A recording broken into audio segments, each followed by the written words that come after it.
let's turn to trans issues. Always in the news these days, aren't they? We're going to be talking a couple of moments to Labour MP Rosie Duffield, who's faced extraordinary treatment by the Labour Party for standing up for women's rights in the face of trans activism. But we had announced at the weekend by Kemi Badenoch, the Equalities Minister, that all new buildings are to be legally required to provide single-sex toilets instead of these awful gender-neutral toilets. But let's talk about this with Jo Bartosh. She's an assistant editor at the Critic and a freelance writer. She's written many times about saving women's safe spaces. Good morning to you, Jo. Hello, lovely to be here. Thank you. It's really good to talk to you. Thank you so much. I thought, oh, good, this is a good announcement. Kemi Badenoch's pretty sane on this stuff. And then I thought, well, hold on a minute. That's no good for all the existing buildings, of which there are rather more than new buildings going up, when we're still going to be stuck in many times with these unisex communal toilets, which I don't know anyone who likes.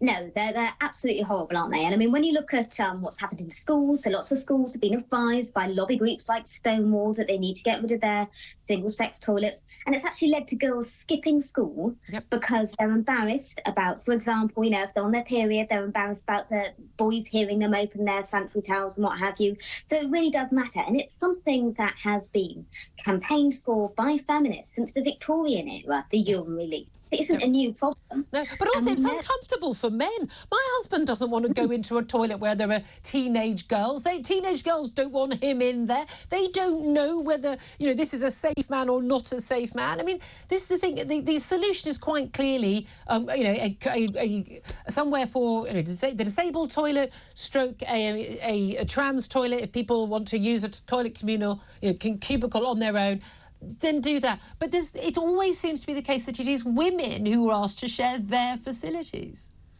Yeah, absolutely. And I mean, you know, toilets are there for everybody's comfort, not to validate somebody's special identity. They're serve a practical purpose. So, yeah. That's the thing. Can I also ask you about a lesbian speed dating event which was accused of transphobia after trans women turned up, including in one case somebody with a shall we say, a very visible appendage in a period. I'm trying to work out what I can say at 8:39 in the morning. So, let's say a biological man thinking he is a woman, pretending to be a woman, and has been quite excited about it. Should we just leave it with that, everyone?